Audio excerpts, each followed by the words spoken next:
Përshëndetje të gjithëve dhe mirë se erdhët në kuzhinën e Rajanës. Sot do të përgatisim së bashku mish me lëng në furrë. Unë e kam përgatitur sipas versionit që përgatisim në shtëpinë time prej vitesh.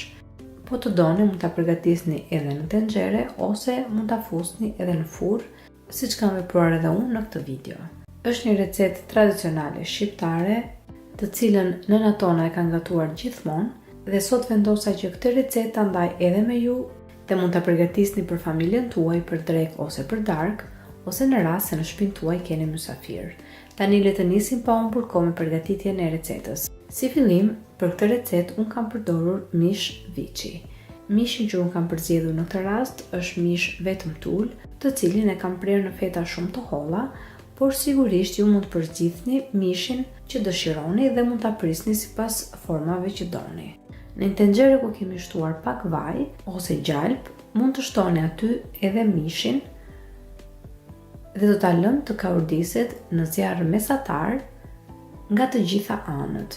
Mos harroni që her pas here ta ktheni mishin duke rrotulluar nga të gjitha anët në mënyrë që mishi të fillojë të ndryshojë ngjyrë, por edhe të lëshojë lëngun e vet në tenxhere.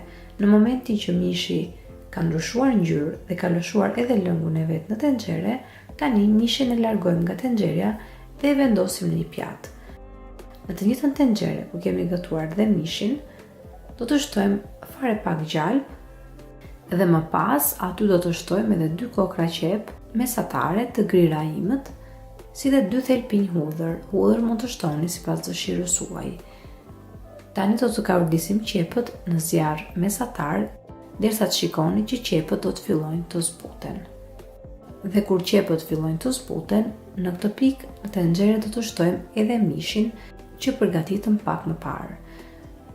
Dhe tani do të shtojmë pak nga pak ujë, në mënyrë që qepa të gatuhet ngadalë, gjithashtu edhe mishi. Procesin do ta shikoni edhe vetë në video, një proces shumë i thjeshtë, e vetmja gjë që do të bëjmë është që her pas here ta kontrollojmë mishin dhe qepët, dhe në momenti që në tenxhere nuk ka më ujë, të shtoni nga pak ujë. Pasi ja shtoni ujin, e mbuloni tenxheren me kapak, i lëm mishin dhe qepët që të gatuhen derisa të shikoni që uji është shtruar sërish, dhe kështu procesi përsëritet derisa të shikoni që qepët kanë filluar të zbuten mirë dhe një pjesë e tyre të jetë tretur. Gjithashtu dhe mishi ketë filluar që të shkëputet kollaj. Këtë proces mund ta përsërisni disa herë, kjo varet shumë edhe se sa qep do të përdorni gjatë kësaj recete, por edhe nga lloji i mishit që përzgjidhni. Nëse përzgjidhni mish qingji, do të gatuhet më shpejt dhe ky proces mund të jetë më i shkurtër, por në këtë rast, duke qenë se un kam mish viçi dhe për ta gatuar sa më mirë që të shkëputet më kollaj, unë e kam përsëritur disa herë procesin e hedhjes së ujit në tenxhere në mënyrë që edhe mishi edhe qepët të gatuheshin mirë. Në momentin që ju mendoni që qepët janë gatuar ashtu siç duhet, ashtu edhe mishi, mos harroni të shtoni në tenxhere edhe erëzat që preferoni për këtë recetë. Kur gatuaj këtë recetë, unë preferoj të shtoj pak piper të kuq, piper të zi, të shtoj pak rigon, si edhe 1 ose 2 lugë gjelle me uthull. Sasia e uthullës varet shumë nga shijet tuaja, po të doni mund ta bëni edhe pa uthull fare, varet si e preferoni ju në familjen tuaj.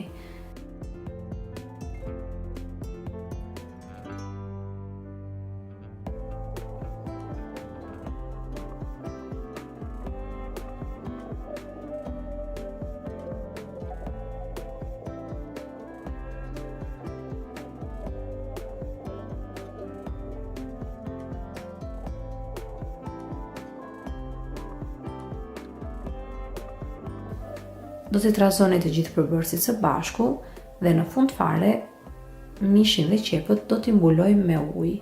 Ujë do të shtoni derisa mishi dhe qepët të mbulohen dhe të kenë mundësi që të zjejnë.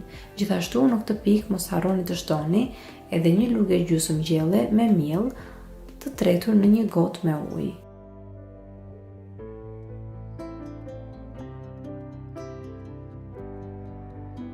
Më pas e shtoni edhe miellin e tretur në tenxhere, i trazojmë të gjithë përbërësit së bashku dhe tani do ta lëm të gjithë masën në tenxhere që të marrë val.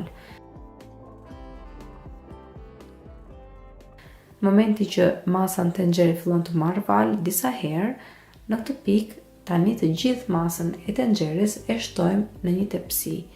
Tani kjo është një pjesë e recetës që po të doni mund të mos e bëni, pra po të doni këtë gjell mund ta përfundoni edhe në tenxhere dhe ta lini gjellën që të zjejë dhe të trashet derisa ju mendoni që gjella është gati dhe ka trashësinë që duhet. Nëse preferoni ta bëni kështu si unë, atëherë shumë mirë.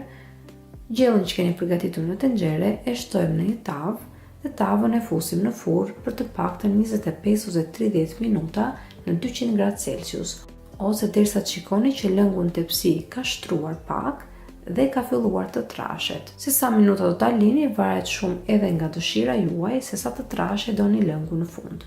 Dhe kur mendoni që tava është gati, pas 20 minutash mund ta hiqni nga furra dhe tani e keni gati që këtë tavë ta konsumoni me familjen tuaj.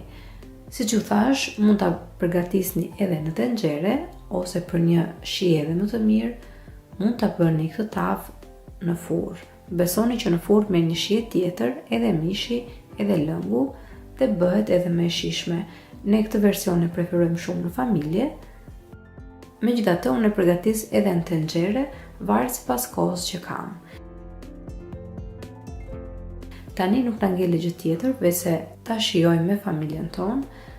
Është një recetë, siç ju thash, e lehtë, jo me shumë përbërës, një nga ato recetat tradicionale shqiptare që sa herë provon të nxjerr mallin e shtëpisë dhe të fëmijërisë.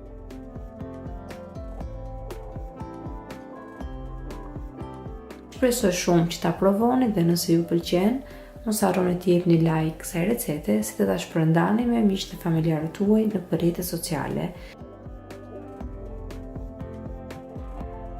Gjithashtu mos nguroni të abononi në kanalin tim, si dhe të shtypni silën e vogël anash kanalit në mënyrë që të njoftoheni sa herë në kanal postohen recetat e reja. Ju falenderoj të gjithëve që më ndoqët edhe në videon e sotshme. Bashkë do të dëgjojmë sërish në videon e radhës. Deri atëherë, Zoti ju bekatoft të gjithëve.